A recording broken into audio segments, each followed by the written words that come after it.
Welcome to master of social work. मेरा नाम मंजरी तिवारी है और मैंने अपना नेट जेआरएफ क्वालिफाई किया है सोशल वर्क सब्जेक्ट में। इसके अलावा मुझे 4 साल का डेवलपमेंट सेक्टर का एक्सपीरियंस भी रहा है। और अगर आप फॉर द फर्स्ट टाइम हमारे चैनल से जुड़ रहे हैं तो हमारे चैनल को सब्सक्राइब कर सकते हैं। साथ में हमारा टेलीग्राम चैनल भी ज्वाइन कर सकते हैं जहां आपको डेली क्विजेज और पीवाईक्यू सॉल्व कराए जाते हैं। साथ में जो लेटेस्ट अपडेट होते हैं पीएचडी एडमिशन से संबंधित और नेट जेआरएफ से संबंधित वो आपको वहाँ पे मिलेंगे और जॉब रिलेटेड जानकारी भी वहाँ पे आपको दी जाएगी।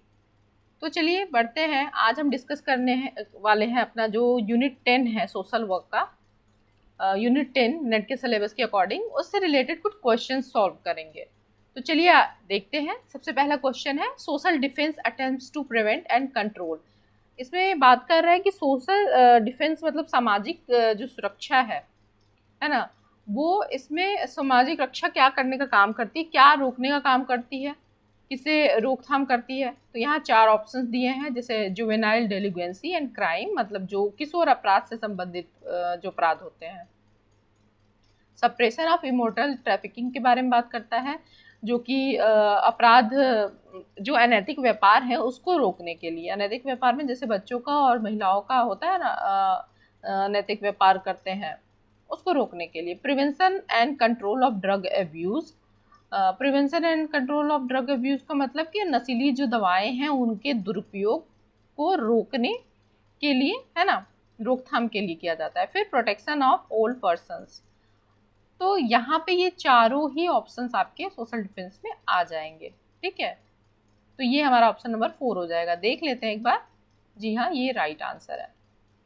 नेक्स्ट क्वेश्चन है which among the following ministries provide for central sector scheme of assistance for prevention of alcoholism and substance abuse for social defence service. निम्नलिखित में से कौन सा मंत्रालय निम्नलिखित के लिए केंद्रीय क्षेत्र की सहायता योजना प्रदान करता है? सामाजिक रक्षा सेवाओं के लिए शराब और मादक द्रव्यों के सेवन की रोकथाम। अब ये किसका काम होगा? यहाँ पे अगर आप ध्यान से देखेंगे तो देखिए ये प्रिवेंशन की बात कर रहा है, सब्सटेंस अब्यूज, तो यहाँ पे आपका ये फैमिली और चाइल्ड वेलफेयर से ये तो स्पेसिफिक हो जा रहा है ना, तो यहाँ पे नहीं है। लेबर एंड एम्प्लॉयमेंट भी नहीं है। हेल्थ स्पेसिफिक हो जा रहा है, तो यहाँ पे बचता है सोशल जस्टिस एंड एम्पावरमेंट, क्योंकि इससे डिफेंस, सोशल डिफेंस से रिलेटेड हमने अभी डिस्कस किया ना एक क्वेश्चन में, तो उससे रिलेटेड कुछ चीज़ें आपको जानकारी होंगी तो आप आराम से कर लेंगे। ठीक है, तो ये राइट ऑप्शन होगा, यहाँ पे हमारा राइट आंसर है। फिर नेक्स्ट है सोसाइटी अगेंस्ट क्राइम।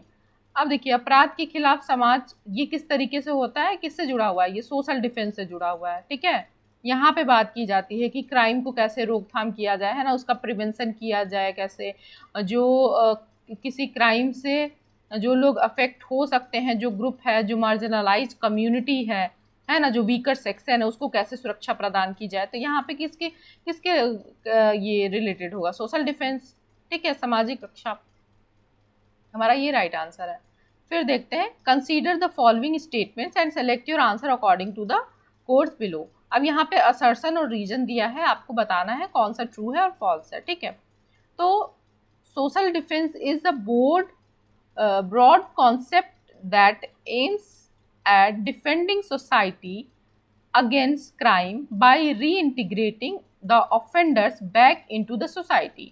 अब ये क्या कह रहा है कि सामाजिक रक्षा एक व्यापक अवधारणा है जिसका उद्देश्य अपराधियों को समाज में वापस एकीकृत करके अपराध के खिलाफ समाज की रक्षा करना है।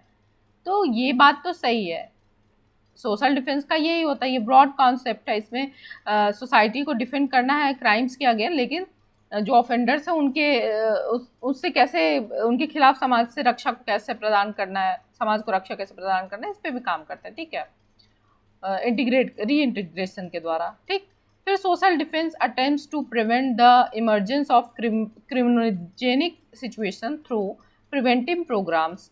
अब प्रिवेंटिव प्रोग्राम्स का मतलब ऐसे टाइप के प्रोग्राम्स बनाना जिससे क्या है, जो सामाजिक अपराध है ना, उसके उद्भव को ही रोक दिया जाए। ठीक है, ऐसे निवारक कार्यक्रम बनाए कि वो समस्या उत्पन्न हो उससे रिलेटेड, उससे पहले ये चीज़ें हो जाए। तो ये बात भी सही है, कोशिश की जाती है कि प्रिवेंशन पहले किया जाए। ठीक है, तो both A and R true. ठीक है, चलिए चलते हैं नेक्स्ट क्वेश्चन पे। अब ये क्वेश्चन है कारा is functioning under the ministry of. देखिए अब आपको अगर आइडिया होगा कि कारा किससे संबंधित है तब तो आप आराम से कर लोगे ये क्वेश्चन, है ना। जैसे आपका जो कारा है वो एडॉप्शन से रिलेटेड है, किसका, चाइल्ड, तो आप आराम से समझ जाओगे कि वुमेन एंड चाइल्ड वेलफेयर से रिलेटेड है, ठीक है। चलते हैं नेक्स्ट क्वेश्चन पे। अब यहाँ आपको मैच कराना है, ठीक है। ये कुछ टर्म्स दिए गए हैं उससे रिलेटेड बाकी क्या चीजें एसोसिएटेड है वो करना है, ठीक। चलिए देखते हैं। तो देखिए अभी हमने कहा ना कारा क्या है, कारा जो है आपका एडॉप्शन से रिलेटेड है, ठीक है। फिर आपका आता है फैमिली, फैमिली किससे आपका रिलेटेड हो जाएगा, मोर्फ यहाँ पे मोर्फिस्टिक प्रॉपर्टी से रिलेटेड हो जाएगा, ठीक है। इसके बाद आपका क्या आता है, डिमेंशिया क्या है, ये अल्जाइमर से रिलेटेड है, ठीक।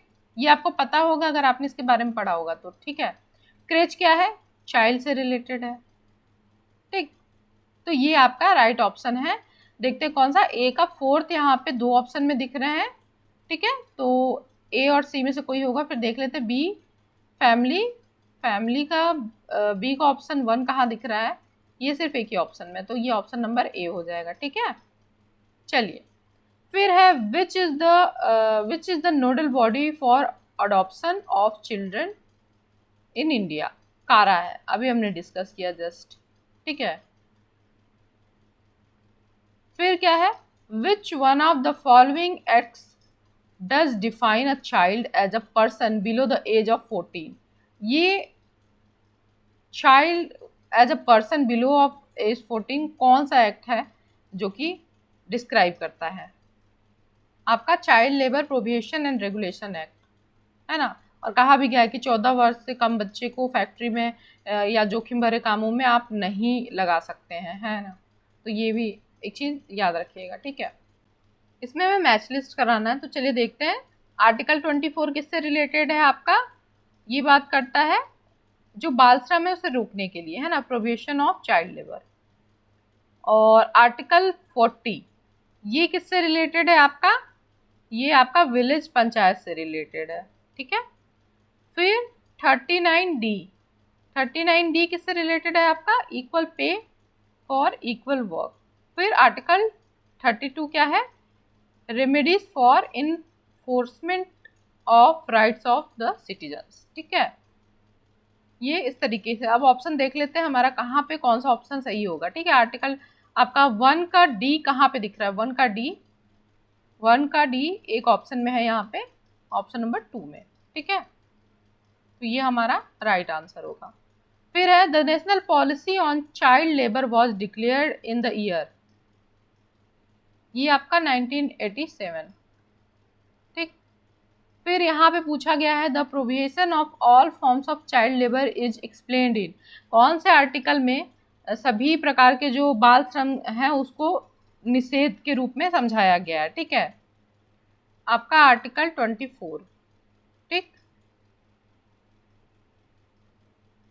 फिर यहाँ मैच द फॉलोइंग है, यहाँ पे आपको मैच कराना है, ये कुछ स्पेसिफिक डेज हैं जिनको सेलिब्रेट किया जाता है और कौन से डेट पे किया जाता है, मंथ में, ये आपको बताना है यहाँ पे, ठीक है। चलिए देखते हैं। तो आपका है पहला वर्ल्ड डिसेबल डे, ठीक है, ये आपका मनाया जाता है मार्च 15 को। फिर वर्ल्ड बुक डे मनाया जाता है आपका अप्रैल 23 को। फिर एंटी टबाको डे मनाया जाता है आपका मई 31 को। फिर world day against child labour आपका जून 12, ठीक है। अब ये ऑप्शन देख लेते कहाँ है हमारा, ये ऑप्शन नंबर 1 में है, ठीक है। फिर है the ILO international programme on elimination of child labour IPEC was initiated in the year, बाल श्रम का उन्मूलन पर ILO का अंतर्राष्ट्रीय कार्यक्रम शुरू किया गया था कौन से वर्ष में, ठीक है। तो ये आपका 1992 में, ठीक। ये हमारा राइट आंसर है। तो आज हमने कुछ क्वेश्चन सॉल्व किए हैं, बाकी के और क्वेश्चंस भी हम नेक्स्ट वीडियो में सॉल्व कर लेंगे। इसके अलावा आप लोग, क्योंकि आपका एग्ज़ाम नज़दीक है, अब रिवीजन ज़्यादा से ज़्यादा करिए। और जो क्वेश्चंस मैं अगर सॉल्व करा रही हूँ तो यहाँ से जो चीज़ आपने नहीं पढ़ी होगी ना, वो आपका एक जो फैक्ट वाली चीज़ें हैं वो आपको मिल जाएंगी, तो उसको आप रिवाइज करने के लिए नोट डाउन करके आप स्टिक कर सकते हो वॉल पे, ताकि आप जितने दिन भी है एग्ज़ाम के, अगर आप उसको देखोगे भी ना तो वो याद हो जाएगा। और इसके अलावा आप लोग रिवीजन करिए। रिवीजन जो है बेस्ट चीज़ होती है किसी भी एग्ज़ाम को। आप कितना भी पढ़ लो, है ना, आप पूरा सिलेबस पढ़ के जाओ और आप रिवाइज नहीं करोगे तो एग्ज़ाम में आपके लिए समस्या होगी। तो कोशिश करिए, अब आपने जो भी पढ़ लिया उसको रिवाइज करिए, और जितने अच्छे से आप रिवीजन करेंगे उतना आपको स्ट्रेस कम होगा, क्योंकि आपको पता है कि आपने उस चीज़ को 2-3 बार पढ़ा है, आपका दिमाग उसको समझ जाता है उतने में। तो कोशिश करिए रिवीजन करने की। और वीडियोस मैं कोशिश कर रही हूँ जितना हो सके मैं आप लोग को एग्ज़ाम के रिलेटेड वीडियोस, जो टॉपिक्स हैं या क्वेश्चंस हैं वो मैं आपको प्रोवाइड करते रहूँ। और अपने फ्रेंड्स के साथ भी शेयर करिए, क्योंकि एग्ज़ाम सबके हैं तो आप हेल्प करेंगे उनकी। एंड वीडियो कैसा लगा ज़रूर बताइएगा। And thank you for watching.